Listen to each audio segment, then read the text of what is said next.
আসসালামু আলাইকুম, আমি মৌসুমী ইসলাম। চলে আসলাম মজার কোনো এক রেসিপি নিয়ে। আশা রাখি অবশ্যই রেসিপিটা ভালো লাগবে, সেজন্য পুরোটা ভিডিওর শুরু থেকে শেষ পর্যন্ত দেখতে থাকুন।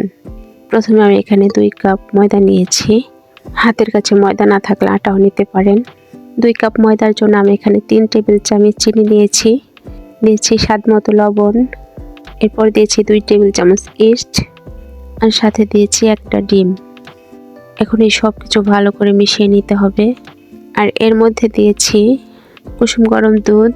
দুধের পরিমাণটা আপনারা জেনে বুঝে দেবেন, কারণ এই ডো অনেক বেশি পাতলা করা যাবে না। প্রয়োজনে একটু একটু করে দুধ নিয়ে এটা মেশাতে থাকবেন।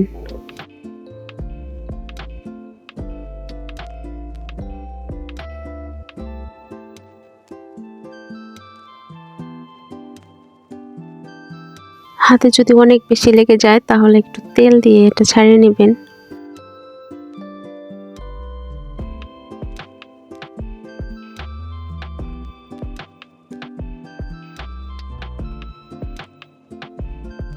ময়দাটা মাখানো হয়ে গেলে ভালো করে ঢেকে প্রায় 30 মিনিটের জন্য রেখে দিলেই হবে।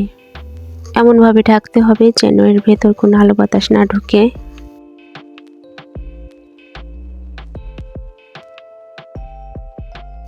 আর এভাবে আমি এটা ঢেকে বন্ধ ওভেনে রেখে দিয়েছি। আর এদিকে পিৎজার গ্রেভিটা বানিয়ে নেব, সেজন্য রান্না করার তেল নিয়েছি। আর তার মধ্যে দিয়েছি আস্ত জিরে, কেটে রাখা পেঁয়াজ আর সামান্য একটু লবণ। আর এগুলো একটু সময় নিয়ে ভেজে নিতে হবে। যখন এই ভাজা পেঁয়াজের প্রসেসিংটা এরকম হয়ে আসবে, দিয়েছি টমেটো সস।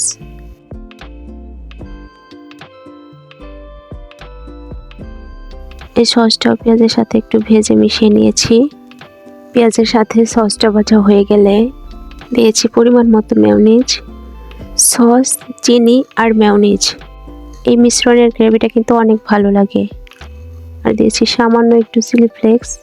অবশ্য এখানে ভাজা জিরে গুঁড়ো মিশানো ছিল।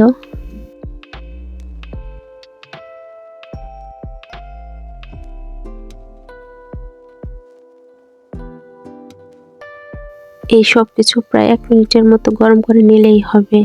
সব কিছু একসাথে ভালো মতো মেশানো হয়ে গেলে দ্রুত নামিয়ে নিতে হবে, নাহলে এই গ্রেভিটা একটু শক্ত হয়ে যাবে।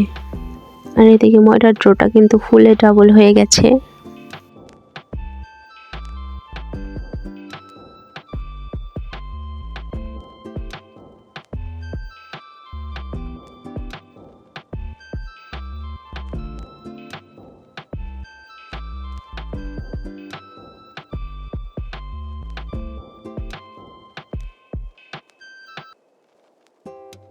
এরপর সিলিকন ম্যাটের ওপর সামান্য একটু তেল ব্রাশ করে রুটিটা বেলে নেব।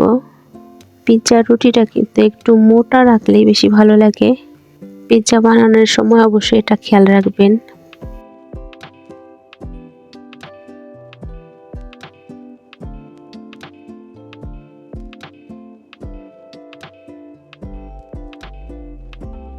রুটি বেলা হয়ে গেলে চারিপাশ থেকে এভাবে ভেঙে বল্টে দিয়েছি, কারণ পিৎজাটা দেখতে এরকম। এভাবে বল্টিয়ে দেওয়ার বিশেষত্ব কোনো কারণ নেই, বাস দেখার সৌন্দর্যের জন্য এটা করা হয়েছে।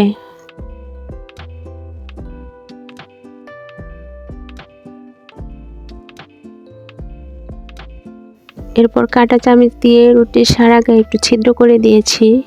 এর কারণ হচ্ছে রুটিটা যখন ছেঁকা হবে তখন যেন এটা ফুলে না ওঠে, সেজন্যই মূলত এই ছিদ্রটা করে দেওয়া হয়। আর আজকের এই পিৎজার রুটিটা কিন্তু আমি সম্পূর্ণ গ্যাসের চুলাতেই ছেঁকে নেব।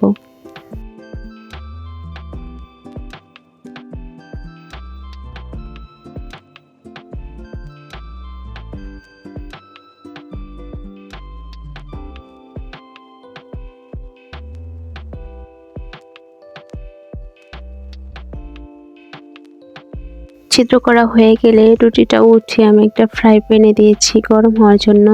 প্রায় 10 থেকে 15 মিনিট এভাবে ছেঁকে নিলেই পিৎজা বানানোর জন্য এটা রেডি হয়ে যাবে। আর এভাবে রুটি ছেঁকেও কিন্তু আপনি ফ্রোজেন করে রাখতে পারবেন। আর এই ফ্রোজেন রুটি কিন্তু 3 থেকে 4 দিন পর্যন্ত ভালো থাকে। আপনারা চাইলেই কিন্তু পিৎজা রুটি এভাবে ফ্রোজেন করে রেখে দিতে পারেন, আর যখন খেতে ইচ্ছে করবে তখন এটা বানিয়ে খেতে পারবেন। আর এই ফ্রোজেন রুটিতে পিৎজা বানানোর সময়টা অনেকই কম লাগে, বাস 5 মিনিটই হয়ে যায়। আমি এই রুটির ওপর টমেটো সস নিয়েছি আর এটা সারা রুটিতে ছড়িয়ে দিয়েছি। মূলত এই সসটাই কিন্তু পিৎজার স্বাদটাকে ধরে রাখে। আমার হাতের কাছে পিৎজা সস ছিল না, তাই আমি টমেটোর সসটাই কিন্তু দিয়েছি। এরপর দিয়েছি বানিয়ে রাখা ওই গ্রেভিটা।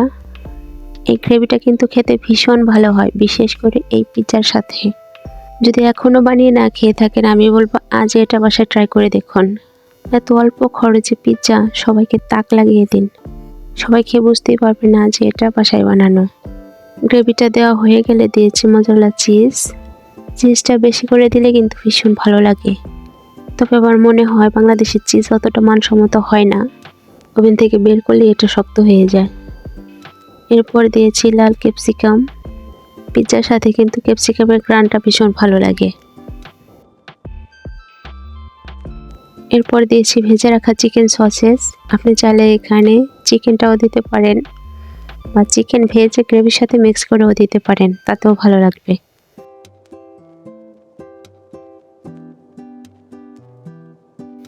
এরপর উপর দিয়ে আরও কিছু চিজ দিয়েছি।